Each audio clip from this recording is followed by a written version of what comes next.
Good morning student. आज हम करेंगे dipole placed in uniform electric field. इसका मतलब जब हम डायपोल को इलेक्ट्रिक फील्ड में रखेंगे, भाई हम चार्ज को इलेक्ट्रिक फील्ड में रखते हैं तो हमारे को पता है कि चार्ज पर फोर्स लगता है QE। ऐसे डायपोल में भी तो दो चार्ज हैं, तो डायपोल को जब हम इलेक्ट्रिक फील्ड में रखेंगे तो उस पर क्या फोर्स लगेगा, कितना लगेगा, लगेगा भी या नहीं लगेगा, तो आज हम यही टॉपिक में डिस्कस करेंगे। Dipole placed in uniform electric field. ठीक है, डायपोल जिसकी लेंथ हमारी 2L है, तो ये हमारा डायपोल है। ये मैंने इलेक्ट्रिक फील्ड को शो कर दिया, इलेक्ट्रिक फील्ड को शो कर दिया। देखो इलेक्ट्रिक फील्ड की डायरेक्शन क्या होती है, पॉजिटिव टू नेगेटिव। इसका मतलब यहाँ पर कोई पॉजिटिव चार्ज है और यहाँ पर कोई नेगेटिव चार्ज है बड़ा सा, जो हमारी इलेक्ट्रिक फील्ड लाइंस मैंने ऐसे शो करी है। ठीक है, तो मैंने डायपोल जिसकी लेंथ हमारी 2L है उसको इलेक्ट्रिक फील्ड में रख दिया है। ठीक है, डायपोल की लेंथ क्या होती है 2L, जो हमने पहले डेरिवेशन में लिया। डायपोल में क्या होते हैं, दो चार्ज होते हैं इक्वल एंड अपोजिट, तो दोनों चार्ज रख दिए हैं। तो डायपोल जिसकी लेंथ 2L है उसको मैंने इलेक्ट्रिक फील्ड में रख दिया है, और ये इलेक्ट्रिक फील्ड के साथ कितना एंगल बना रहा है, ये इलेक्ट्रिक फील्ड के साथ एंगल बना रहा है थीटा। ठीक है, तो मैंने लिख भी दिया है, let us consider a dipole is placed in uniform electric field making angle theta with it. ठीक है, डायपोल को हमने यूनिफॉर्म इलेक्ट्रिक फील्ड में रखा और इसमें कितना एंगल बना रखा है, थीटा बना रखा है। तो अब मुझे पता है, क्या पता है कि अगर चार्ज को हम इलेक्ट्रिक फील्ड में रखते हैं तो फोर्स लगता है। ठीक है, वही फोर्स हम इधर लिख देंगे। अब हम निकालते हैं इस पे फोर्स। भाई फोर्स इस चार्ज पर फोर्स मुझे पता है, भाई चार्ज पर फोर्स कितना लगता है, QE लगता है। हम माइनस कभी नहीं लेते क्योंकि फोर्स एक वेक्टर क्वांटिटी है, जो भी माइनस प्लस है वो हमारा अपने आप डायरेक्शन में इंक्लूड हो जाएगा। तो F is equal to QE, ये हमने निकाला है माइनस Q चार्ज पर जो फोर्स लग रहा है। F कितना है, QE, और ये फोर्स कहाँ लगेगा हमें इसकी डायरेक्शन भी बताना है। मैंने इसको नाम दे दिया, चलो FA नाम दे देते हैं हम। इसकी डायरेक्शन भी बताना है। देखो मुझे पता है इलेक्ट्रिक फील्ड कहाँ से स्टार्ट होता है, यहाँ पर इसका मतलब कोई पॉजिटिव चार्ज है, और यहाँ पर रफली हम कंसीडर कर सकते हैं कि नेगेटिव चार्ज है कोई, तभी तो इलेक्ट्रिक फील्ड लाइंस हमारी जो है पॉजिटिव से नेगेटिव की तरफ जा रही है। अब माइनस Q चार्ज उस तरफ तो जाएगा नहीं जिसमें इलेक्ट्रिक फील्ड की डायरेक्शन है, जो हमारी इलेक्ट्रिक फील्ड की डायरेक्शन है, माइनस Q चार्ज उस तरफ नहीं जाएगा क्योंकि वहां पर ऑलरेडी एक नेगेटिव चार्ज प्रेजेंट है। इलेक्ट्रिक फील्ड की लाइंस बता रही है कि वो उस तरफ जा रही है, इसका मतलब वहां पर कोई नेगेटिव चार्ज है। इसका मतलब जो माइनस Q चार्ज है वो इस तरफ मूव करेगा, इस तरफ। ठीक है, कहां पर मूव करेगा, इलेक्ट्रिक फील्ड की डायरेक्शन में नहीं, in opposite direction to the field, in opposite direction of field.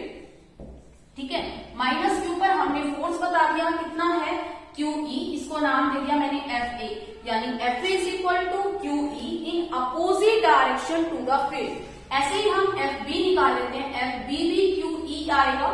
ठीक है ना, क्योंकि इसकी जो है माइनस प्लस जो है डायरेक्शन में आ जाता है। अब इसकी डायरेक्शन क्या होगी, भाई प्लस है वो तो नेगेटिव की तरफ अट्रैक्ट होगा, यानी जहां पर इलेक्ट्रिक फील्ड लाइंस जा रही है वो भी वहां जाएगा। तो मैंने इसको नाम दे दिया FB।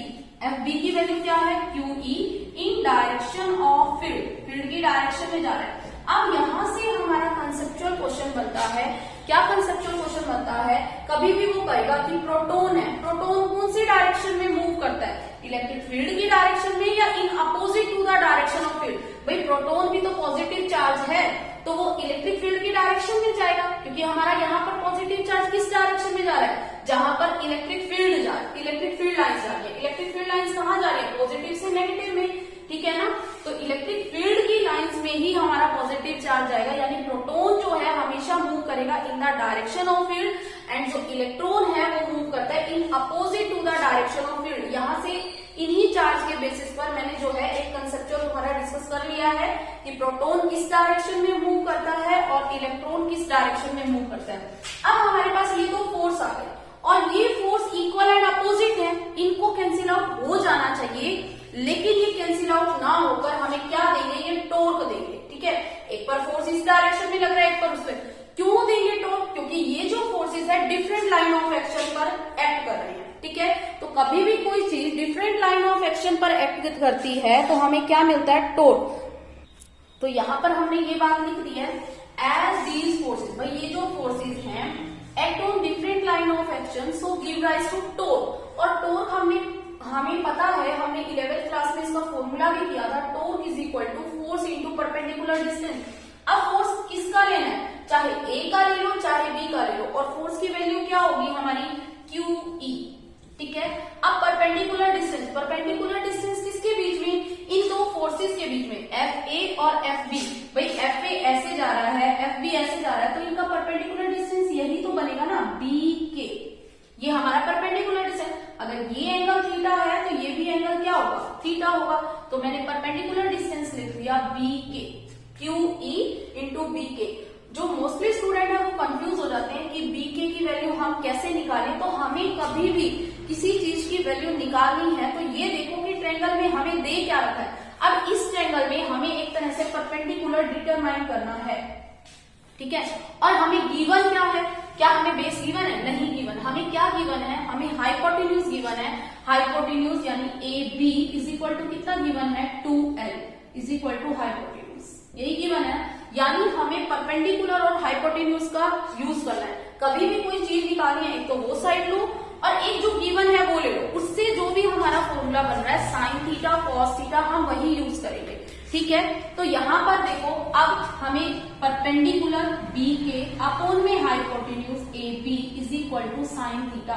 हमें तो BK की वैल्यू चाहिए, BK की वैल्यू क्या हो जाएगी, AB साइन थीटा। AB को मैंने लिख दिया 2L साइन थीटा, यानी BK की वैल्यू क्या आ गई, 2L साइन थीटा, यानी QE इंटू में 2L sine theta. Q into 2L क्या होगा, Q इंटू 2L हमारा होता है P, dipole moment P, PE sine theta. तो हम इसको क्या लिख सकते हैं, P क्रॉस E, यानी हमारा अगर हम डाइपोल को इलेक्ट्रिक फील्ड में रखते हैं तो हमारा जो टॉर्क आया है उस पर जो टॉर्क लगेगा उसकी वैल्यू क्या आई है, P क्रॉस E या PE साइन थीटा, ठीक है। तो ये हमारा यहाँ पर एक टॉपिक कवर हो गया है। अब हम अपना नेक्स्ट टॉपिक करेंगे। देखिए भाई, हमारा नेक्स्ट टॉपिक है potential energy of dipole. Potential energy of dipole में हमने क्या किया, बिल्कुल सेम, डाइपोल को हमने इलेक्ट्रिक फील्ड में रख रखा है। तो हमें ये बताना है, कोई भी भाई देखो चीज को हमने रख रखा है स्टेशनरी, उसके कॉन्फ़िगरेशन के कारण हमारी क्या होती है, पोटेंशियल एनर्जी होती है। तो हम वही निकाल रहे हैं। हमारा नेक्स्ट टॉपिक है पोटेंशियल एनर्जी ऑफ डाइपोल। मैंने बोला है कि let us consider a dipole of length 2L is placed in a uniform electric field making angle theta with it, ठीक है। यही है, वी नो दैट, हमें क्या पता है, अभी हमने लास्ट टॉपिक में किया है कि अगर किसी डाइपोल को हम इलेक्ट्रिक फील्ड में रखते हैं तो उसमें टॉर्क लगता है, और वो टॉर्क कितना लगता है, we know that torque is equal to PE sine theta, PE sine theta, ठीक है। मान लो हम इसे रोटेट कर रहे हैं, work done to rotate dipole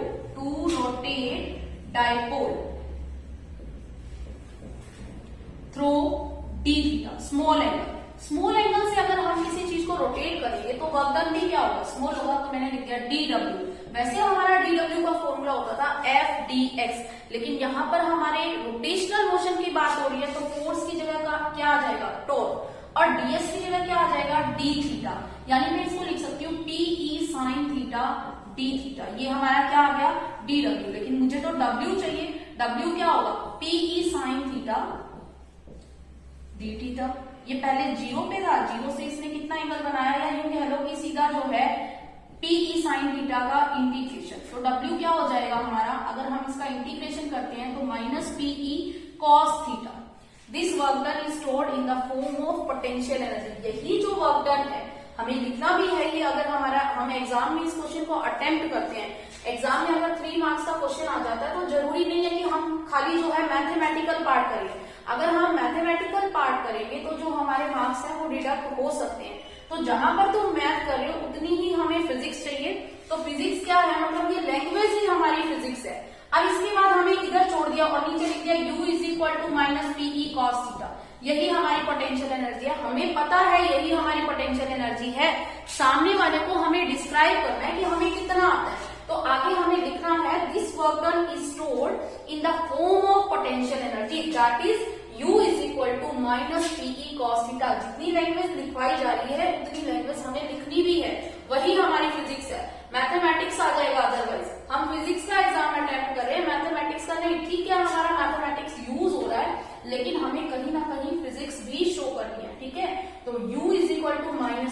cos theta, bracket में हम लिखेंगे this work done is stored in the form of potential energy of dipole. ठीक है, तो ये है हमारी potential energy of dipole.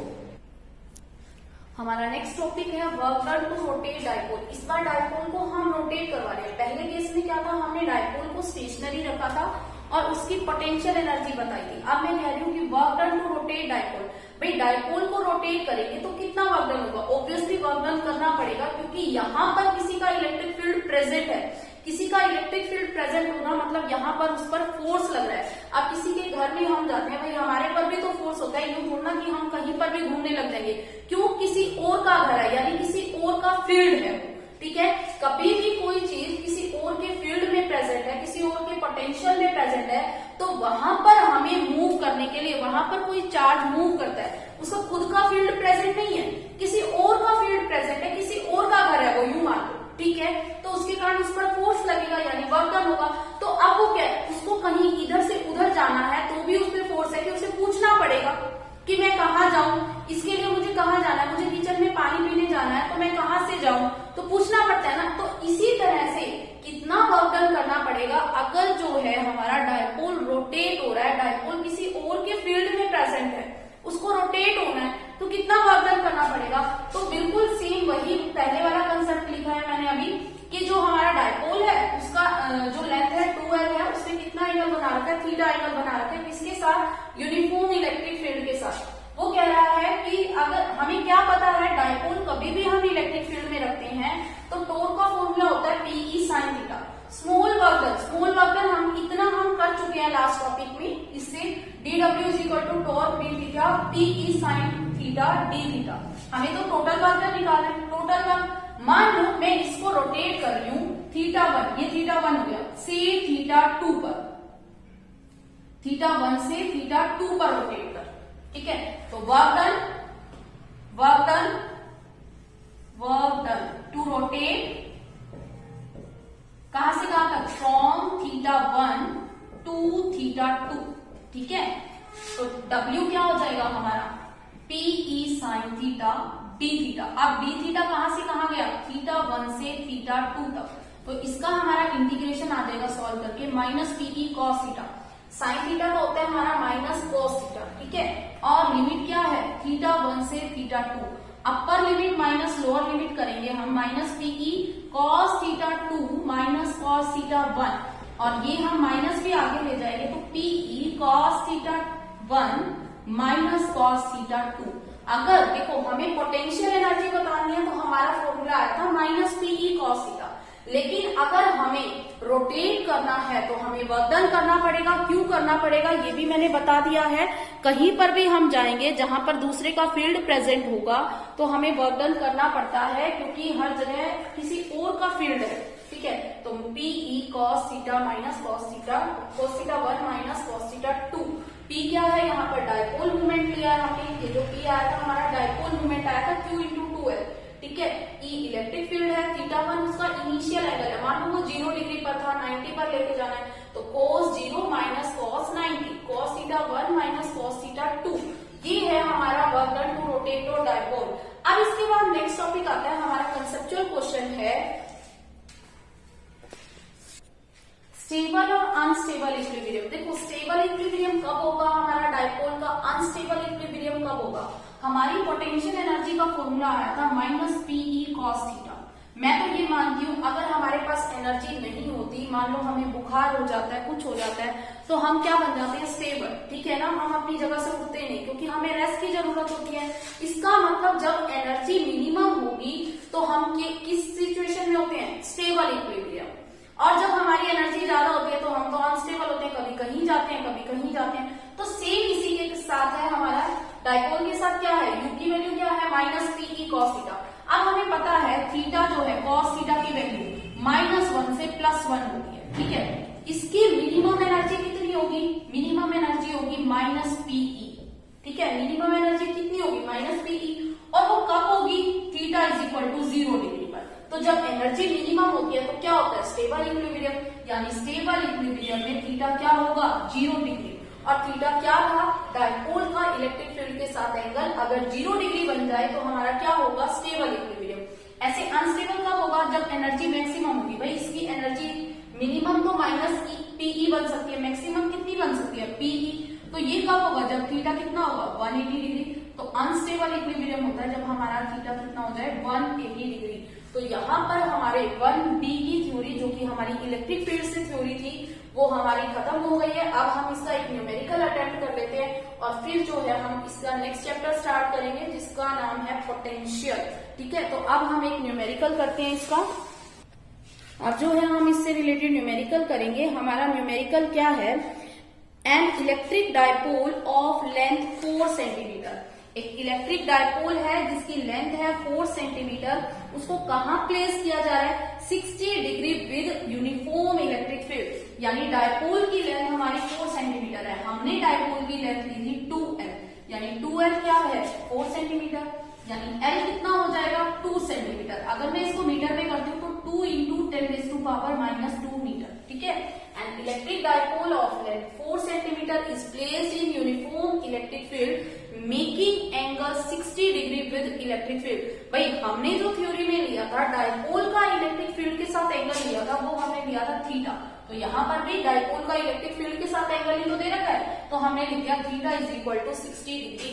Next वो क्या बोल रहा है इसमें, वो कह रहा है इसने 60 डिग्री एंगल बनाया है और इसके बाद वो कह रहा है एक्सपीरियंस। भाई अब डायपोल को इलेक्ट्रिक फील्ड में रखा तो ऑब्वियस है टॉर्क लगेगा, तो वो कह रहा है एक्सपीरियंस से टॉर्क ऑफ 4√3 न्यूटन मीटर, इतना उस पर टॉर्क लग रहा है अगर वो इलेक्ट्रिक फील्ड में प्रेजेंट है। ठीक है, हमें क्या निकालना है, पोटेंशियल एनर्जी निकालनी है। Calculate potential energy of dipole if charges value are given ±8 nano coulomb, यानी ±8 10⁻⁻9 कूलम। हमें ये गिवन है कभी भी, और निकालना क्या है पोटेंशियल एनर्जी। कोई बात नहीं, पोटेंशियल एनर्जी निकालनी है ना।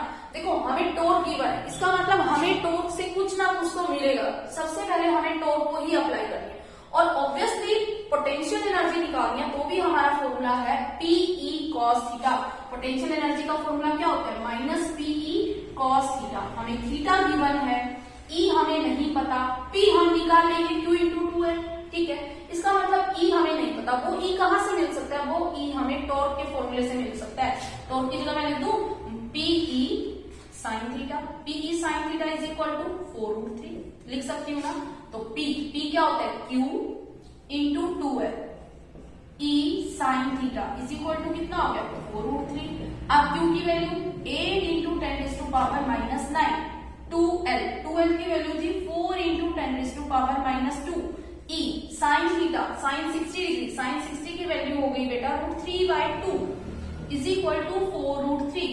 ठीक है, √3 से √3 कैंसिल, E की वैल्यू क्या आ जाएगी हमारी 8 अपॉन में 8 × 10⁻⁻9 4 × 10⁻⁻2 यही आ जाएगी। तो अब हमें तो पोटेंशियल एनर्जी निकालनी है ना। पोटेंशियल एनर्जी का फॉर्मूला PE, P की वैल्यू क्या होगी, P की वैल्यू होगी बेटा देखो Q × 2l, Q × 2l कितना था 8 × 4 × 10⁻⁻11। ठीक है, Q × 2l की वैल्यू यही आएगी 8 × 4 × 10⁻⁻11। तो P आ गया, E हमारा निकल चुका है 8 अपॉन में 8 × 10⁻⁹ इंटू में 4 × 10⁻⁻2। ठीक है, E की वैल्यू हमने पुट कर दी cos 60, cos 60 की वैल्यू होती है हमारी 1/2। तो ऐसे करके जो है हम पोटेंशियल एनर्जी निकाल देंगे और ये जो हमारी पोटेंशियल एनर्जी है सॉल्व करके आ जाएगी -4 जूल, -4 जूल। ठीक है, -4 जूल, बिल्कुल -4 जूल ही है। ठीक है, -4 क्लियर है। इस क्वेश्चन में किसी को डाउट तो नहीं है।